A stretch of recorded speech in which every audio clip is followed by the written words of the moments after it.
परिवर्तन बघा कसं नियोजन आहे प्रकृतीचं. आपण प्रकृतीच्या पुढे जाऊ शकत नाही. प्रकृतीला नाव ठेवण्याचा आपल्याला अधिकार नाही. तुम्हाला पटवून देतो. किती महिने पाऊस झाला यावर्षी? मे पासून सुरू झाला होता माय. कधी? मे पासून तर दिवाळीपर्यंत पाऊस होता यावर्षी. शेतकऱ्याचं डोकं काम करत नव्हतं. काय करावं, काय नियोजन करावं, काय पेरावं, काय लावावं. चारा अख्खा सडून गेला. मक्की निघालेच नाही. कपाशा निघत नव्हत्या. बरोबर आहे ना? काय काय शेतकऱ्याचे हाल यावर्षी. शेतकरी चिंतातूर, पण शेतकरी अजूनही बराच शेतकरी पारमार्थिक आहे. शेतकरी आज नवीन शिकलेली पिढी म्हणते पंजाबराव ढगचं निर्देशन सांगतं देव ढग आले, पाऊस आला, हवामान खातं. पण जुना आमचा शेतकरी आजही म्हणतो देऊ ना आणि देव घ्या. ढग शब्द नाही. काय शब्द आहे?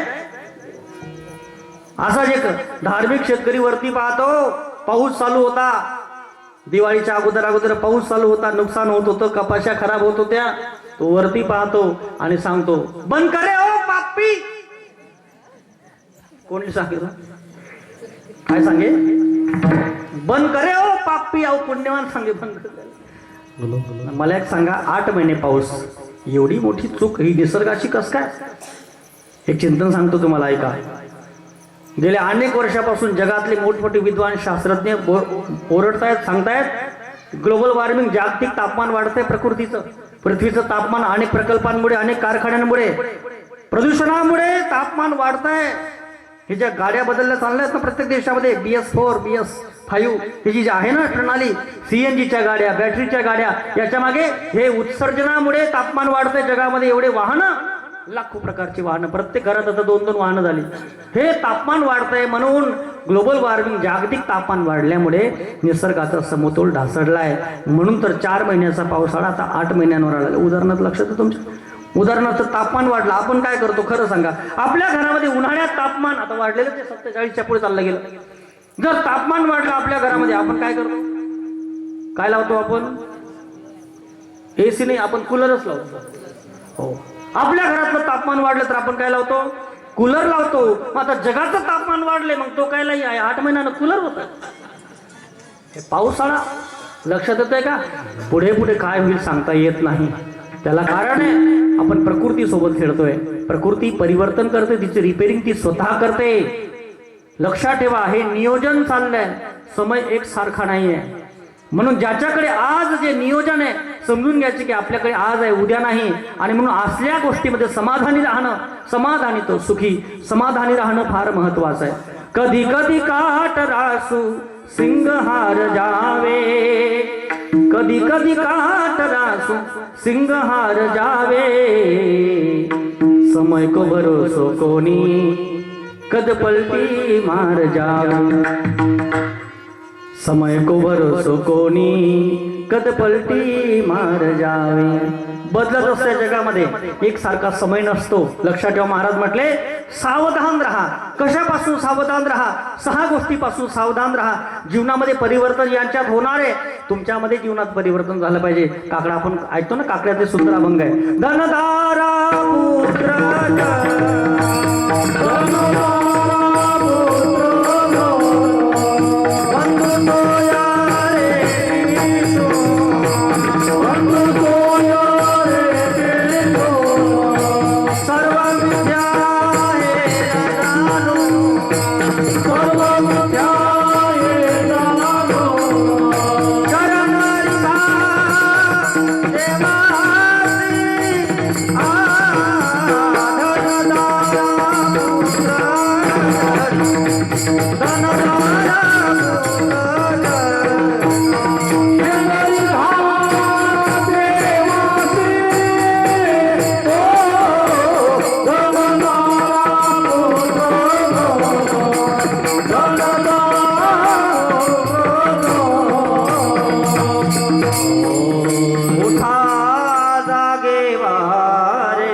निर्णय का? इथे बसली सर्व मंडळी. 6 गोष्टीपासून सावध राहा. धनदारा पुत्र धनापासून सावधान राहा. या धनाचा अनधरी विश्वास, जैसी तरवर छाया. संपत्ती चांगली माय, पैसा चांगला आहे, पैशात सुख आहे का नाही बोला पटकन. पैशामध्ये सुख आहे का नाही बोला पटकन.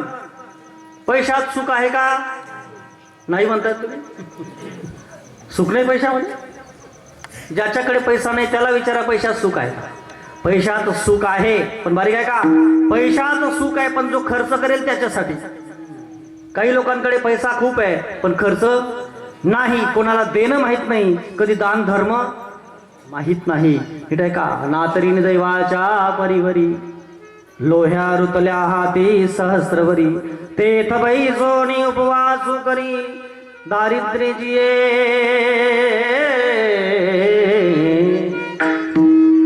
आम्ही गेल्या 3-4 वर्षापासून महागंगा यात्रा कंपनीच्या माध्यमातून यात्रा घेऊन जातो. महाराज अनुभव येतो अशा लोकांचा. काही लोकांना सांगतो चला यात्रेला, खूप पैसा आहे. आम्हाला शब्द देतात महाराज रिटायर झालो का पुढच्या वर्षी नक्की तुमच्यासोबत. रिटायर कोणताच गाडी चालत नाही. रिटायर झाला चला ना सोबत महाराज, आलो असतो पण गुडगा काम नाही घेत. एवढं लोक समजताय. जोपर्यंत संपत्ती आहे, काहींकडे संपत्ती नाहीये पण ही हौस आहे फिरायची. लक्षात आहे. काहींकडे संपत्ती खूप आहे पण वेळ नाहीये. आणि जेव्हा वेळ येते फिरायची, रिकामा वेगळ्या रिटायर वेगळ्या, आता काहीच काम नाही, फिरण्याची हौस आहे. संपत्ती सुद्धा आहे पण शरीरामध्ये ताकद उरली. समजताय. असं होतंय. योग्य वेळेस जर योग्य गोष्ट केली तर तिचा आनंद आहे. पैशात सुख आहे पण जो खर्च करेल त्याच्यासाठी. कृपणाला सुख नाही, कंजूसाला सुख नाही. त्याचा पैसा कुठे जाणार आहे. प्रमाण सांगतोय का. सासवणे मरे धान लावी पोरासी भान. मागे व्हिडिओ व्हायरल झाला होता कुठला, नाशिकचा कोर्टाच्या बाहेरचा धराधरीचा. माहिती ना, कोणतरी पाहिला असेल तो व्हिडिओ. केस ओढून त्या ठिकाणी सुनबाया सगळ्या भानगडी करत होत्या. कशासाठी. प्रॉपर्टीसाठी. काही जण एवढा पैसा कमवतात, एवढा पैसा कमवतात, ते गेल्यानंतर त्याला पैशाचं सुख नसतं पण तो गेल्यानंतर पुढच्या पिढीला, पुढची पिढी नाचते. जास्त पैसा कमवल्यामुळे पुढची पिढी नाचते. दान धर्म काही जणांना माहित नसतो. जसा आला तसाच. लक्षात ठेवा, धनापासून सावधान राहा. धनामागे द्रव्याची मागे कडी काळाचा लाग मनोने संग खोटा त्याचा. दान असेल तर संपत्ती शुद्ध आहे आणि ज्याच्या जीवनात दान नसेल त्याची संपत्ती अशुद्ध आहे. विठ्ठल धन उत्तम व्यवहारे उदास विचारे वेच करी. उदास विचाराने. एक चिंतन सांगू तुम्हाला, जो माणूस पैसा काय खर्च झाला याचा हिशोब ठेवत नाही तो सुखी असतो. बरोबर ना. आणि ज्याच्या डोक्यात विचार असतो ना खर्च विचार. आता मला सांगा खर्च करणारे कोण. आपण. खर्च झालेल्या पैशाचा काय हिशोब करायची गरज. पण काही लोक एवढे मूर्ख असतात. आणि जो माणूस हे दान देण्याची पद्धती काय माहिती आपल्या शास्त्रामध्ये. दान देण्याचा हेतू काय, दान देण्याचं कारण काय. दान देण्याचा एकच हेतू की एक दिवस आपल्या हातातून सगळं सुटून जाणार आहे. जेव्हा माणूस ऍडमिट होतो ना ICU मध्ये, तेव्हा त्याच्या डोळ्यासमोर सगळं उभं राहतं. चाललो मी मन घरदार सगळं त्याच्याकडे होतं. हे सुटतं एका क्षणात. जो ऍडमिट झाला दवाखान्यात त्याला कळतं. लक्षात येते का. डोळ्याला चक्कर यायला लागतात कधी कधी. त्याचं कारण आहे हे सगळं सुटून जाणार आहे. दान देण्याची पद्धती. 2 प्रकारची माणसं असतात. 2 प्रकारची माणसं असतात. एक माणूस उदार असतो. उदास विचारे वेच करी. त्याला धनाबद्दल आसक्ती असते पण खर्च करताना आसक्ती. धनाच्या कमवण्यामध्ये आसक्ती असावी पण खर्च करताना आसक्ती नसावी. मग तो माणूस असतो ना जो उदास असतो, उदास विचारे, तो काय करतो. खर्च करताना विचार करत नाही. काही लोकांना बघा पैसा टिकत नाही म्हणतो ना, हवी भलता उघड्या शो पैसा टिकून देतो. हा उदास माणूस. खर्च करायला बसला की मोकळ्या मनाने खर्च करू मोकळा. मग होतं काय माहिती का. अशा माणसाचं जर 100 रुपयाची नोट हरवली सकाळी, तो फक्त 2 तास गुरुगुरु करतो. दौडी गई कधी दवडणी होई काय दवडणी होई. बरोबर. पण त्याचा उदास स्वभाव आहे. 2च तास विचार करेल. पण जो कृपण आहे, ज्याला कधी कोणले देणं माहित नाही, त्यांना जर दवडणार ना अख्खा दिन बोर करत सोबटा गावले होतात ना. दौडी घ्या चाललं कोठे दवड अख्खा दिवस तेच चालतं त्याचं. समजतंय. हा फरक आहे उदास विचाराचा. धनाबद्दल उदास असावं. धन वाईट आहे, खूप वाईट आहे. धन खूप वाईट आहे. विठाला विठाला. ही जी साखळी नाही, ही साखळी बरेच जणीच्याकडे पाहत असतात बघा बस. आहे 5 रुपयाना डॉलर निघालायचे. 5 रुपयाचे डॉलर असतात त्याची बनवली. ही बनवण्यामागचा हेतून घालणे मला अजिबात नाही. ती केस ओढते पण तरी मी हौसनी घातली. 2 प्रकारची माणसं असतात. मला ती माणसं ओळखायला सोपं जातं. काही जण माझ्या जवळ येतात, महाराज आहे सोना न शिका समजिलो या डोकामा सोनं. समजतंय का? लोकांची प्रकृती ओळखण्यासाठी या गोष्टी खूप कामात येतात. लोकांची बुद्धी, कोणाचं काय लक्ष असतं, कोण किती ज्ञानी विद्वान आहे, अलीकडे दुनिया पाहणाऱ्याची आहे. ज्याचा जसा भाव असेल तो लगेच ओळखू येतो आपल्याला. लक्षात येते का माय? धन हे अत्यंत वाईट आहे, पण धन सारखं चांगलं नाही. धनानेच भगवंताची भक्ती करता येते. नीट आहे का? जोडून या धन उत्तम व्यवहार आहे. धन चांगला आहे, पण परमार्थ महाधन जोडी देवाचे चरण. हे सगळं कार्य करण्याकरता धनच लागतं. धन योग्य ठिकाणी गेलं का ते सुख देतं, अयोग्य ठिकाणी गेलं तर ते काय देतं? दुःख देतं. आपण धन कमवण्यामागे लागलो, पण त्या धनाचा विचार, धनाचा वेच, धनाचा खर्च, धनातून दान हे जन्माला येत असतं. विठाल श्री फार शुद्ध दृष्टांत सांगायचे की 3 भाऊ शेतामध्ये नांगर हाकलत होते. नांगर हाकलता हाकलता त्यांचं नांगर जमिनीमध्ये रुतलं. नांगर उभं केलं. दुपारची 12 वाजेची वेळ. जागा खोदली तर धनाचा हंडा सापडला. हंडा सापडला धनाचा. 3 भाऊ व्हायला लागले. पिवळा धमक हंडा आहे. म्हणे अरे बाया आता भाकरी घेऊन येत असतील. बायांचं तोंड उघडं राहतं. बायांना माहीत पडलं सगळ्या गावात होईल. म्हणे मग आऊत थांबवलं. लहान भावाला सांगितलं जा पटकन जा, बायांना येऊ दे नको, आज तूच भाकरी घेऊन ये. आपण संध्याकाळी हे धनाचा हंडा झाकून गाडीमध्ये घालून घरी घेऊन जाऊ. दोघं भाऊ धनाच्या आजूबाजू, त्या हंड्याच्या आजूबाजूला झाडाखाली बसले. दोघं जण त्या हंड्याकडे पाहत होते. लहान भाऊ भाकरी घ्यायला गेला होता. दोघं जणांचा विचार बुद्धी बदलली. का रे 3 वाटा पडापेक्षा 2 वाटा पडणार, ती कितलं भारी होईल. पण त्यानं काय करा ना, म्हणजे त्याला येऊ ते त्याला पाणी लेवायला दाडू दियर टाकले देऊ वर 3 दगडी टाकले. नियोजन केलं, बरोबर नियोजन केलं. हा तिकडनं भाकरी घेऊन येत असताना याच्या डोक्यात विचार आला, हंडा जर म्हणा 1 लाना घेत कितलं भारी होईल. दोन्हीचं काय करा ना, त्याने काय घेतलं, येताना डोरगर मधून विष काढलं. विष औषधाची बाटली त्या अन्नामध्ये टाकून घेतली. खायली 3 वर जातील, हंडा म्हणा 1 लाना. नियोजन याचं पण परफेक्ट आहे. आल्याबरोबर सांगितलं म्हणे भाऊ जेवण करा नाही, पण पाणी ना पत्ता नाही. मी पाणी काढले. पाणी काढण्याकरता गेला, मागून लात मारली, खाली पडला, वरून दगड टाकली, मेला. लाल झालं पाणी रक्ताचं विहिरीचं. यांना नंतर आठवण आली, अय भाकरी खाणं खरंच बुका लागेल शेत ना आपले. भाकरी ते खाण्याचे पण पाणी आपण पहिले तरी पाणी काढतो मग टाकतो त्याने. पण बुद्धी विरलेली ना, पाणी प्यायचं तर होतं तेच लाल पाणी काढलं प्यायला. लाल पाणी काय असेल, भावाच्या रक्ताचं पाणी पिले, पोटभर जेवले. म्हणजे जप लागला नाही गड्या, थोडी जपी गुंगी राणी जपिली. संध्याकाळचा हांडा लेसन. दोन्ही भाऊ हांड्याच्या आजूबाजूला झोपले. ऐका, दोघी भाऊ हांड्याच्या आजूबाजूला झोपले. संध्याकाळ झाली, उठले, गाडी बैल झुंपली आणि हांडा घेऊन घरी गेले. ऐकिरा ना, ऐकिरा ना, गयात का त्याने गयात त्या संमडाला जाणार. पण हंडा तिथेच राहिला. द्रव्याची मागे कडी काळाचा लाग, म्हणून या संग खोटा त्याचा. महाराज म्हटले तुका म्हणे धन धनासाठी देती प्राण. धन वाईट आहे म्हणून महाराज म्हणतात धनावर विश्वास ठेवू नका. हे आज आहे, याचं नियोजन केलं पाहिजे. दान धर्म केला पाहिजे, सत्कर्म केला पाहिजे. महाराज म्हटले धनापासून सावध राहा. धनदारा पुत्र जन, दारा म्हणजे पत्नीपासून सावधान राहा. इतके कणखर प्रमाणात ना, परखड प्रमाणात, कठीण प्रमाणात. महाराज म्हणतात स्त्री माणसाला कुठपर्यंत मानत असते, जोवरी चढ नगा तोवरी मनती माझा, मानिती लहान थोर देह सुखाची आकाजा.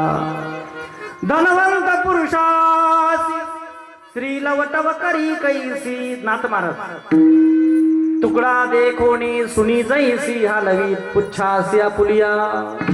जसं तुकडा पाहिल्यानंतर कुत्री शेपूट हलवते, तसं धनवान पुरुषाला स्त्री फार पुढे पुढे करते. लक्षात येतं माय? आपल्या खेड्यागावातली गोष्ट सांगत नाही, शहरातली गोष्ट. पगारच्या 2 दिवस अगोदर बाईचं वागणं विचारून बघा शहरातल्या लोकांना. पगाराच्या 2 दिवस अगोदर बाईचं वागणं फार वेगळं असतं. लक्षात येतं ना माय?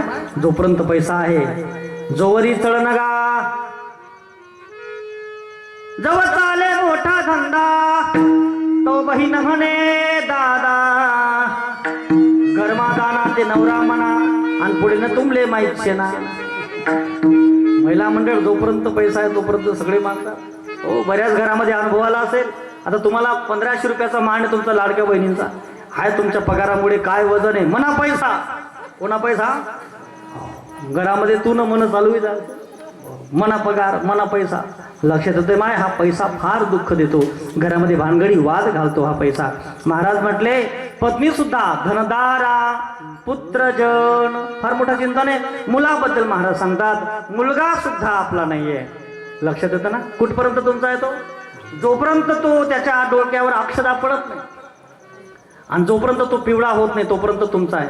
आता एकदा का पिवळा झाला, लग्न झालं, आता कोणाचा आहे तो?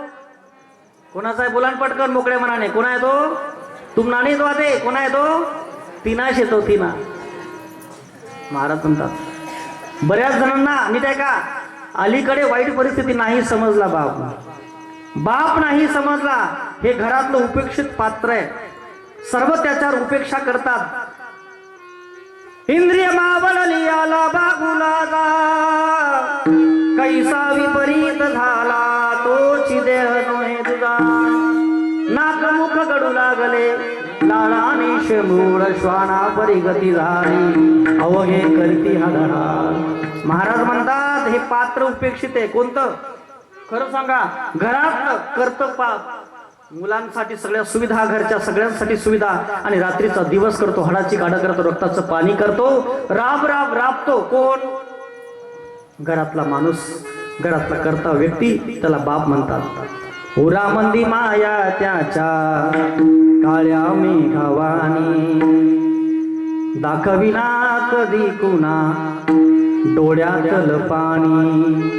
जिजू जिजू संसाराचा गाडा हाकला, ओठा मंदी हासू जरी कणावा कला. घडीभर तू थांब जरा ऐक त्याची धापर, लई अवघड हाय गड्या उमगाया बापर, उमगाया बापर. मुकी मुकी माया त्याची मुकी घाल मेल, लेकराच्या पायी उभा जन्म उधळेल. आधाराचा वळ जणू वाकल आभाळ, त्याच्याईना पाचोळा जिन रानो माळ, जिन रानो माळ. घडीभर तू थांब गड्या ऐक त्याची धापर, लई अवघड हाय गड्या उमगाया बापर, उमगाया बापर. बाप कसा? बाप म्हणजे रे कसा, जसा पाण्यातला मासा, त्याच्या डोळ्यातला अश्रू कुणा दिसणार कसा. पण माय रडतो बरं बाप. कधी रडतो? बाप रडताना पाहिला असेल तर मुलगी पाहते. कोण पाहते? बापाला रडताना पाहते मुलगी. कधी? जेव्हा ती घर सोडून जाते तेव्हा तिला बाप रडताना दिसतो. जेव्हा ती सगळं सोडून जाते ना, बाप साठवतो अश्रू फक्त एक क्षणासाठी, जन्मभराचे रडतो लेक जाताना सासरी, लेक जाताना सासरी. बाप रडतो, बाप रडतो. जेव्हा लग्नाच्या दिवशी सगळं लग्न लागून गेलेलं असतं, सगळं लग्न लागून गेले, सगळं आवरलं गेले, पाहुणे निघून गेले, मंडपाला मंडप आवरतोय आणि गुलाबांच्या फुलांनी सजवलेली गाडी त्या मंडपाजवळ रिवर्स घेतली जाते. मुलीचा सामान सगळा तिच्यामध्ये ठेवला जातो, सुटकेस चिडली जाते, तिचं सगळं ठेवलं जातं. आणि सर्वात शेवटी मुलगी जेव्हा घराच्या बाहेर निघते, घराच्या बाहेर जेव्हा मुलगी निघते, आईच्या छातीला लागून रडते, बहिणीच्या छातीला लागून रडते, भावाच्या छातीला लागून रडते. बाप कुठे उभा असतो माहिती का? तो गाडी जवळ उभा असतो, सगळं नियोजन पाहत असतो. आणि सर्वात शेवटी त्या मुलीचं रडणं पाहता पाहता मनामधून खचून गेलेला असतो, आतून हलून गेलेला असतो, पण उभा असतो धीर घेऊन. आणि जेव्हा ती मुलगी सर्वात शेवटी त्याच्या जवळ येते आणि माझी चिमणी, माझी शकुली, माझी आई गेलं तर मला जेवण विचारणारी, भूक विचारणारी, माझी चौकशी करणारी माझी आई चालली, आता कायमची चालली, परकी होऊन चालली. जेव्हा ती मुलगी बापाच्या छातीवर डोकं ठेवते दादा, त्या दिवशी बाप ढसा रडायला लागतो. बापाचा बांध संयमाचा सुटतो. जगातलं सर्वात करून दृश्य मुलीची विदाई, बाप रडतो. बाप साठवतो अश्रू फक्त एक क्षणासाठी, जन्मभराचे रडतो लेक जाताना सासरी. मुलांवर किती प्रेम करा, मुलगा कुठपर्यंत तुमचा आहे. बेटा बेटा क्या करता है, बेटा तेरा एक दिन बहू का हो जाएगा, मिट्टी का खिलौना मिट्टी में मिल जाएगा। बेटी बेटी क्या करता है, बेटी तेरी एक दिन जमाई ले जाएगा, मिट्टी का खिलौना मिट्टी में मिल जाएगा। महाराज म्हटले सावध राहा, धनदारा पुत्र जन बंधू सोय रे भिषू, सर्व मिथ्या हे जाणून शरण रिघा देवास। महाराज म्हटलं सावध राहा, बरे सावधान राहावे समय राखून। महाराजांना विचारलं का सावध राहिले पाहिजे, समयापासून समय राखून सावधान राहिले पाहिजे। महाराज म्हटले हा जो समय आहे ना हा बदलत असतो, याच्या वेळा सारख्या नसतात असं दिसतं जगामध्ये। लोकांच्या अवकाळा पाहून, जगाच्या अवकाळा पाहून अभंगाच्या दुसऱ्या नाही सारखिया वेळा, नाही सारखिया वेळा, ओ नाही सारखिया वेळा, नाही सारखिया वेळा,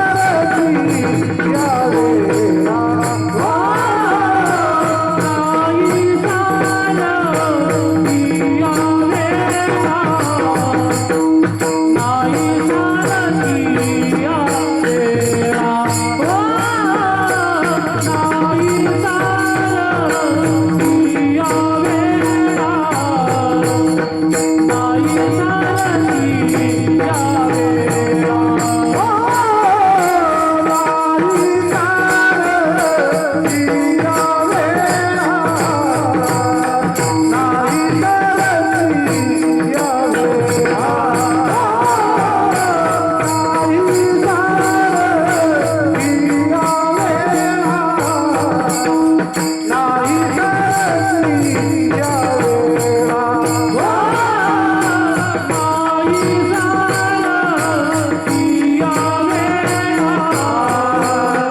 नाही सारखिया वेळा, ओ नाही सारखिया वेळा, नाही सारखिया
नाही सारखिया वेळा, अवघ्या पावता अवकळा, वेळा सारखिया नाही। वेळ बदलत असते, काळ बदलत असतो, लक्षात ठेवा। आज जी वेळ आहे ती उद्या राहणार नाही, जी काल होती ती आज नाही। सारखिया वेळा, अवघ्या पावता अवकळा। अवकाळा दिसतायत ना आता कुणाच्या,